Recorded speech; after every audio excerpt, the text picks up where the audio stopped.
Paz a vosotros, amados hermanos del grupo Edificados en la Palabra.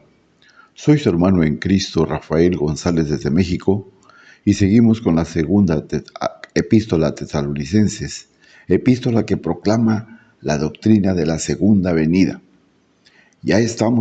Aún estamos en la primera semana de la epístola, donde el subtema de hoy es un vistazo al tiempo del fin.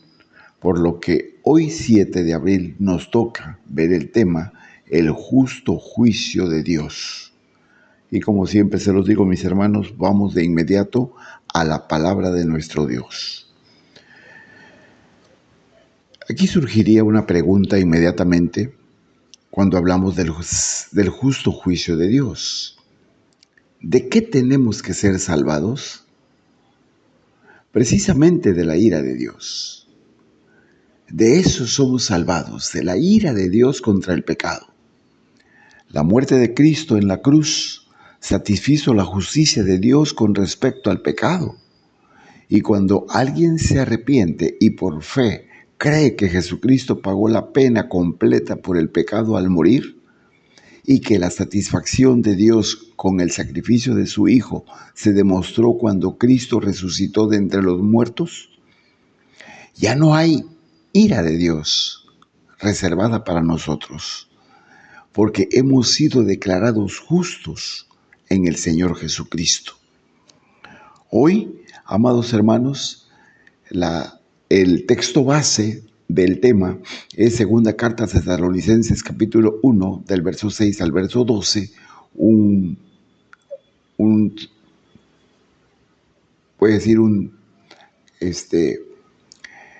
pedazo de la palabra o un tramo de la palabra un poquito largo que no lo voy a leer en este momento, lo vamos a ir desarrollando, pero quiero decirle lo siguiente. Como podemos ver, o como hemos podido ver en la palabra, en alguna ocasión lo hemos leído, habrá un día de juicio. Ese día de juicio futuro, para quienes se nieguen a arrepentirse y recibir el don gratuito de la salvación. Ese don gratuito ofrecido mediante la muerte y resurrección del Señor Jesús. Pablo, amados hermanos, Pablo habla de este juicio futuro para animar a los creyentes de Tesalónica, mientras soportaban intensas persecuciones y aflicciones. Pablo los anima a perseverar y a mantenerse firmes en la esperanza de un descanso venidero. Y entonces podemos decir el regreso del Señor Jesucristo. Segunda carta a Tesalonicenses, capítulo 1, versos 6 y 7 dice: delante de Dios es justo también que se hagan sufrir a quienes los hacen sufrir a ustedes, y al mismo tiempo darles un descanso a ustedes, los que sufren, lo mismo que nosotros cuando el Señor Jesús se manifieste desde el cielo con sus poderosos ángeles. Cabe mencionar que en la versión 60 dice con sus ángeles de poder. Pablo les está recordando a los creyentes de Tesalónica que el Señor Jesucristo regresará algún día. Su regreso será la culminación de la historia de la redención y traerá consigo el pleno propósito de Dios y la consumación de su plan de salvación o su plan redentor. Este recordatorio que les está haciendo Pablo tenía como objetivo animar a los de Tesalónica a mantenerse firmes a pesar de la intensa persecución que sufrían. El apóstol quería que permanecieran inquebrantables en la esperanza del regreso seguro del Señor Jesús, pero también en el alivio que este regreso traerá.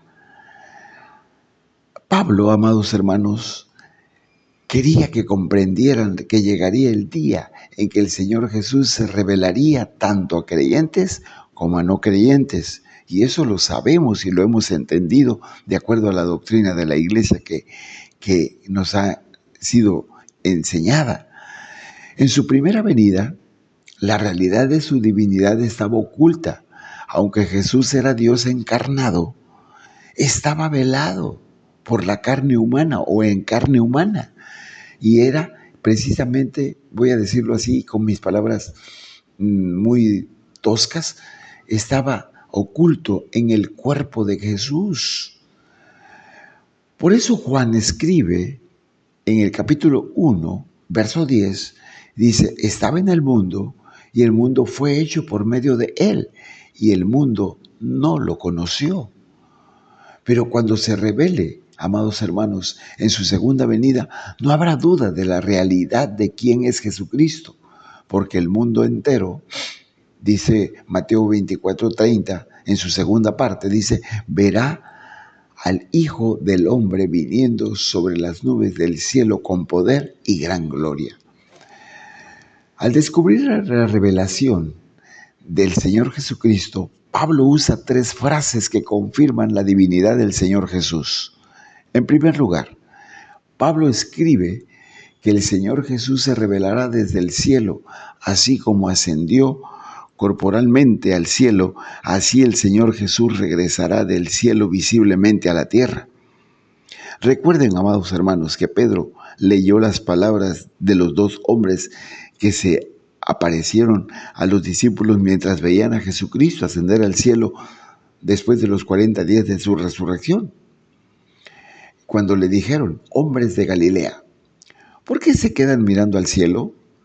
Este mismo Jesús que ha sido llevado de entre ustedes al cielo, vendrá de la misma manera que lo han visto ir al cielo. Esto está en Hechos 1, verso 11. Jesús, amados hermanos, ascendió al cielo y tomó asiento a la diestra del trono de Dios. Desde esa posición exaltada de poder y honor, Jesús intercede por su pueblo y desde ese trono celestial un día regresará para juzgar a sus enemigos. En segundo lugar, cuando el Señor Jesús se manifieste desde el cielo el día del Señor, no estará solo. Pablo escribe que se manifestará desde el cielo con sus poderosos ángeles, o traducido literalmente, con sus ángeles de poder, como les decía yo, de acuerdo a la Reina Valera 60. Los ángeles son seres celestiales a través de quienes se delega el poder del Hijo para cumplir sus propósitos, y en este caso, para ejecutar el juicio. El Nuevo Testamento, amados hermanos, nos enseña que los ángeles acompañarán al Señor Jesús en su segunda venida. Jesús mismo lo dice en Mateo capítulo 16, verso 27, porque el Hijo del Hombre vendrá en la gloria de su Padre con sus ángeles y entonces dará a cada uno según sus obras. La tarea de los ángeles será doble, dice Mateo 24:31, y enviará a sus ángeles con gran trompeta y reunirán a sus escogidos de los 4 vientos desde un extremo del cielo hasta el otro. No solo reunirán a los elegidos para bendecir, sino también los reunirán para los incrédulos o a los incrédulos para ser juzgados. Y en tercer y último lugar, quiero decirle, cuando el Señor Jesús regrese del cielo con sus santos ángeles, Pablo escribe que se revelará en fuego llameante. Este fuego es el fuego del juicio seguido que se asocia a Dios con el fuego. O sea, muy seguido cuando vemos en las lecturas de la Biblia, hemos podido darnos cuenta que se asocia a Dios con el fuego. Cuando Moisés vio el ángel del Señor, este se apareció en el fuego llameante de la zarza. Moisés vio la zarza ardiendo, pero no se consumió. Cuando Dios se apareció en el monte Sinaí, todo era humo, porque el Señor descendió sobre él en fuego, y el humo ascendió como el humo de un horno, según lo que dice Hebreos 12:29. Estas 3 frases que describen la revelación del Señor Jesús en su segunda venida nos dan una confirmación innegable de la divinidad de Jesucristo. Él regresará del cielo, donde está sentado en el trono de Dios y regresará, amados hermanos, con los mismos ángeles poderosos que sirven y atienden solo a Dios y son descritos como sus ángeles. En este pasaje que hemos leído, Pablo nos revela la doble naturaleza del regreso de Cristo: alivio, descanso, renovación y paz para los creyentes. Pero hay retribución, juicio, castigo y venganza para los incrédulos. Esto es, pues, que la segunda venida del Señor Jesucristo producirá dos resultados radicalmente diferentes para los incrédulos. La revelación del Señor Jesús traerá amargo castigo para los incrédulos y para los creyentes un dulce alivio. Este juicio de los incrédulos, según de acuerdo a lo que dice 2 Tesalonicenses 1, verso 8 y 9, que quiero leerlo, dice: entre llamas de fuego, para darles su merecido a los que no reconocieron a Dios ni obedecen el evangelio de nuestro Señor Jesucristo. Verso 9: estos sufrirán el castigo de la destrucción eterna y serán excluidos de la presencia del Señor y de la gloria de su poder. Amados hermanos, cuando el Señor Jesús se revele, Él dará retribución o, en otras palabras, pago a los incrédulos. Esta palabra retribución se encuentra en el versículo 8 y significa dar castigo completo, y la palabra griega se traduce de varias maneras, tales como justicia, castigo, retribución, venganza y vengar el mal. La retribución de Dios no es como la de los humanos imperfectos, cuya pasión desenfrenada, hostil, egoísta y pecaminosa nos lleva a tomar represalias contra los demás. Dios es perfectamente santo, completamente justo y omnisciente. Puede dar justo juicio y perfecto. Así es que Dios se reserva la venganza para sí mismo. Recordemos las palabras de Pablo en Romanos capítulo 12, verso 19, cuando dice: amados, nunca se venguen ustedes mismos, sino dejen lugar a la ira de Dios, porque escrito está: mía es la venganza, yo pagaré, dice el Señor. Entonces, amados hermanos, la palabra de Dios nos enseña, tanto en el Antiguo como en el Nuevo Testamento, que Dios dará retribución a los pecadores. El tema del castigo divino a los pecadores plantea tres preguntas. ¿Por qué Jesús aplicará castigo a quién y a quién se lo aplicará y cómo lo hará? Entonces, podemos responder. El versículo 6 dice: porque es justo que Dios retribuya con aflicción a los que afligen. Segunda carta a Tesalonicenses capítulo 1, verso 6. Pablo describe que es justo que Dios retribuya con retribución a quienes violan su ley, ya que es justo y correcto recompensar a los creyentes con el reino. Mire, amado hermano, aquí Pablo afirma una verdad evidente. La palabra traducida como retribución en el versículo 8 está relacionada con la palabra que significa justo o correcto. Y debemos entender entonces que la retribución de Dios no se produce por una mezquina venganza. Dios no llega a cierto nivel de expectación o de exasperación o frustración, ni tampoco pierde el control, ni tampoco explota en ira contra los pecadores. La retribución de Dios es el castigo justo, sereno y controlado que el juez perfectamente inflige a quienes han pecado contra él. La amenaza de la venganza, el castigo y el juicio divino no solo es justa, sino también un elemento disuasorio y es un obstáculo en el camino al infierno o al infierno quienes ignoran ese obstáculo que no tiene excusa. ¿A quién castigará? En el versículo 6 se nos dice: a quienes afligen a los creyentes. Y entonces los describe como los que no conocen a Dios. En otras palabras, aquellos que no tienen una relación personal con Él, Quizás conozcan datos sobre Dios e incluso algunos, como Pablo, piensen que le sirven al perseguir al pueblo, pero en realidad están separados de Cristo.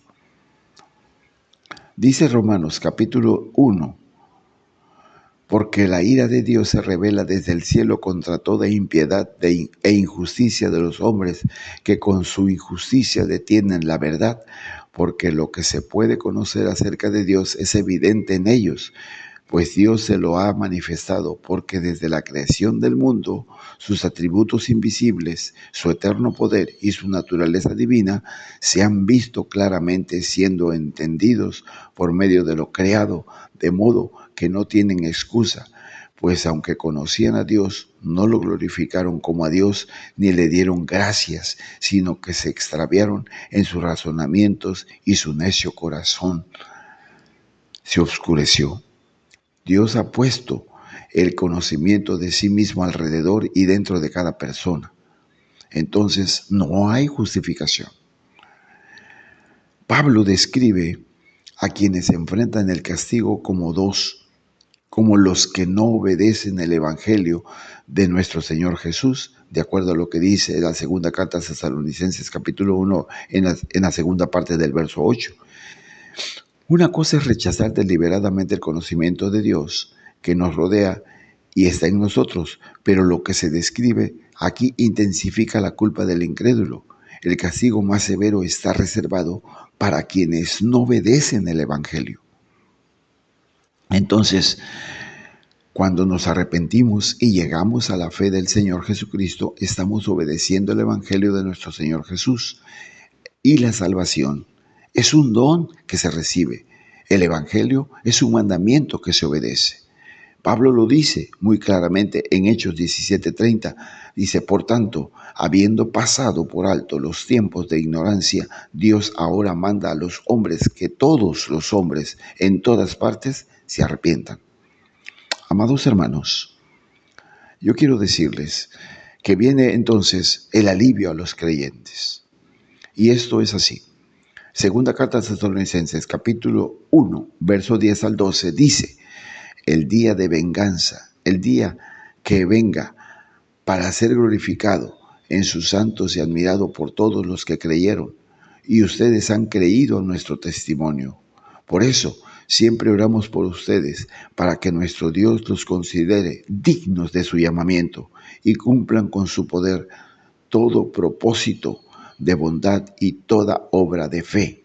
El verso 12 dice, para que, por la gracia de nuestro Dios y del Señor Jesucristo, el nombre de nuestro Señor Jesucristo sea glorificado en ustedes y ustedes en Él. La revelación del Señor Jesús no solo traerá retribución a los incrédulos, sino también dará alivio a los creyentes. La palabra alivio que se encuentra en el versículo 7 conlleva a la idea de relajación, liberación, alivio, libertad, restauración y descanso, amados hermanos. Por eso la Biblia promete 3 tipos de descanso para los creyentes. Uno de ellos dice, Mateo 11, 28 y 29, vengan a mí todos los que están trabajados y cansados, y yo los haré descansar. Lleven mi yugo sobre ustedes y aprendan de mí que soy manso y humilde de corazón y hallarán descanso para sus almas. La salvación trae descanso de la aplastante carga del pecado. Pero el descanso de la salvación no es el tema de este pasaje. Pablo tiene en mente otros 2 tipos de descanso, y estos 2 están también prometidos en las Escrituras.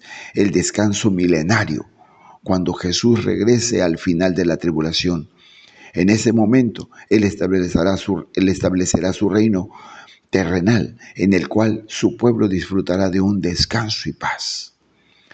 En segundo lugar, las Escrituras prometen un descanso final, el descanso eterno, a donde entran solamente los redimidos al morir.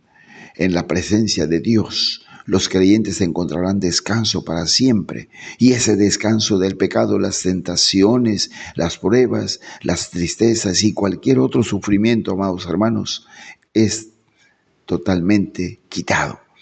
Esta verdad también plantea 3 preguntas del descanso y alivio. ¿Por qué ¿Quién y cómo?